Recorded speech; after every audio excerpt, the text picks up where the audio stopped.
state prison. The calls to charge the individual with the found over 4 general. You don't know kind. TJ Lane might be the worst person on this list. The smug you see on his face is actually from the moments at his sentencing in which he showed no remorse after killing 3 students.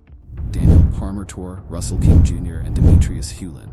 He also shot 3 more students. 2 of them survived, but sadly, one of them became permanently paralyzed. Not only that, he even wrote killers on his t-shirt to emotionally blackmail and trigger the families of victims. On February 27th of 2012, TJ Lane went to his school's cafeteria and started shooting and causing chaos. According to witnesses, Lane had a personal rivalry with King, who was one of his victims. Other student witnesses said that Lane appeared to aim specifically at King that morning, indicating that he was the first to be shot of the students at his table. The judge sentenced TJ Lane for life. He also allowed the families of the victims to speak to TJ to make him realize how much pain he caused them with his brutal crime. But TJ showed no remorse or regret, which proves what kind of a maniac he is. That child stole my baby's life, and he should never be able to do this to anyone. I hate you for the pain you have caused, Nick.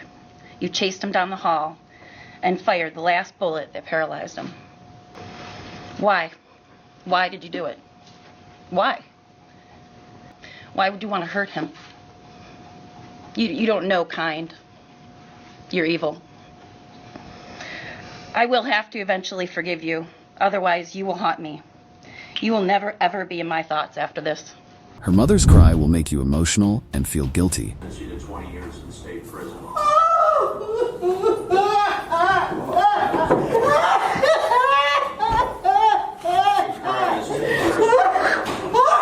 But Kiandrea's actions will shock you.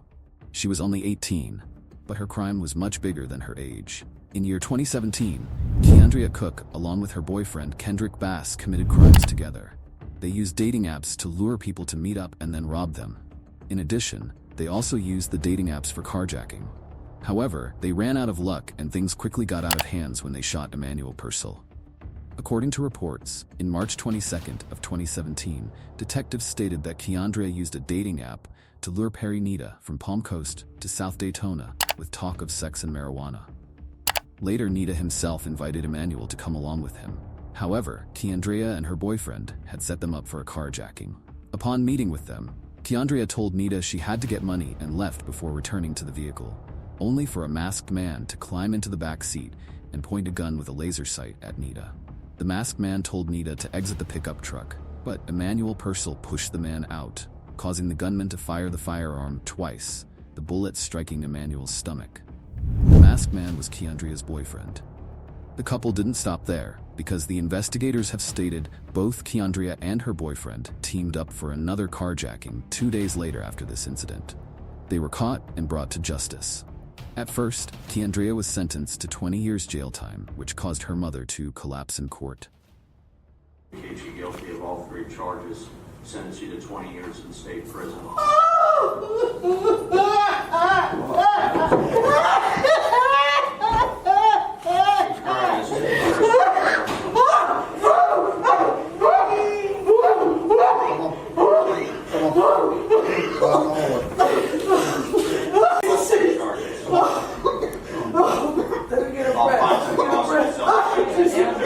Nevertheless, the judge adjusted the duration to 11 years in prison after she agreed to cooperate with prosecutors in their case against her boyfriend, who was responsible for shooting Emmanuel Purcell.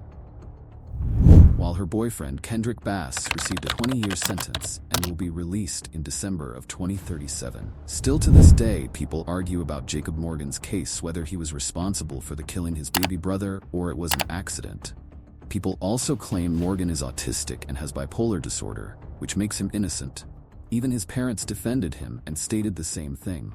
He, under the umbrella term of autism in the DSM-5, the psychiatrist did not find him autistic, but with autistic tendencies. Oh. Under the old versions of the DSM, he would be on the autism spectrum. Okay, got it. The incident took place when Morgan's parent left him alone to babysit his 14-month-old brother. But apparently, Morgan either intentionally or unintentionally started a fire which burned his baby brother to death. However, Morgan did not use the cell phone, which was in his pocket, to call 911 for help. 16th Circuit Deputy Solicitor Willie Thompson stated that Morgan started the fire at both ends of the mobile home, including one fire just feet from where his baby brother lay asleep. Morgan had set a non-fatal fire 2 weeks before. Furthermore, Deputy Thompson stated that Morgan had a fascination with fire. A neighbor called 911. It was a cop and firefighters who tried to save the child from the burning fire, but unfortunately, they failed to do so. The judge accused Morgan of committing arson and sentenced him to 15 years in prison. He's going to die, and not calling 911, not saving that child when he could have, and not having started the fires in the first place. He has to ask the court to find probable cause. Question testimony. I believe the state has, in fact, met their burden. So therefore, I am going to find that there is probable cause to charge the individual with the bound over for General Sessions Court for both charges.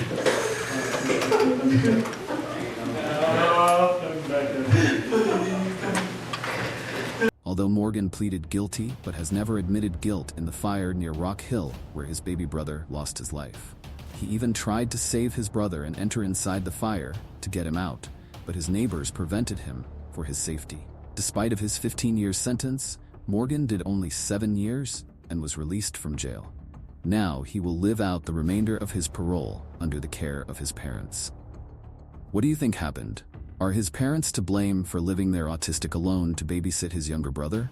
Or is Morgan's own fault for starting the fire and causing his brother's death by mistake? Nicholas Lindsey. You can call him evil in human's form, and if you wonder why we describe him like that, well, because he committed a brutal murder. And when the judge was about to make a decision which will change the course of his life, instead of listening, he was busy rubbing his hands as if it's nothing. When the judge declared punishment of life sentence to Nicholas, instead of regret, he smiled proudly and showed no shame. Nicholas Lindsey's crime was murdering a cop. Everything started on February 21st of 2011, when a man called to report about suspicious activity occurring in his backyard. The caller stated that there is an intruder in his backyard holding a brick in his hands and he had jumped the fence. The caller thought he might be a burglar. Officer David Crawford, along with his co-worker, Officer Donald J. Ziegler, responded to the call and immediately went there to help and clear the situation. The burglar turned out to be Nicholas Lindsey. Upon arrival to the location, Officer Crawford saw Nicholas and got out of the car, but unfortunately he had no idea those were the last moments of his life, because Nicholas was carrying a gun with him and he brutally shot Officer Crawford 5 times and ended his life. The fellow officer Donald J. Ziegler heard the gunshots, and around 10:37 p.m., quickly after that, he found Officer Crawford brutally murdered while Nicholas was nowhere to be found. However, justice was served because over 200 officers of the Florida Department went to a massive manhunt to catch Nicholas. As a result, they captured him the next day on February 22nd of 2011. Nicholas admitted his crime and received a life sentence. Even his own mother didn't care or showed any sympathy towards him. Mom said little when it was over. It's what the judge ordered, so that's what it is. It is what it is. Although his parents offered their condolences and apologized to Officer Crawford's family for their son's heinous crime. Thank you for watching our video. It will be great if you help us reach 1,000 subscribers before the end of this year. Join the journey and become a part of our family by subscribing to our channel.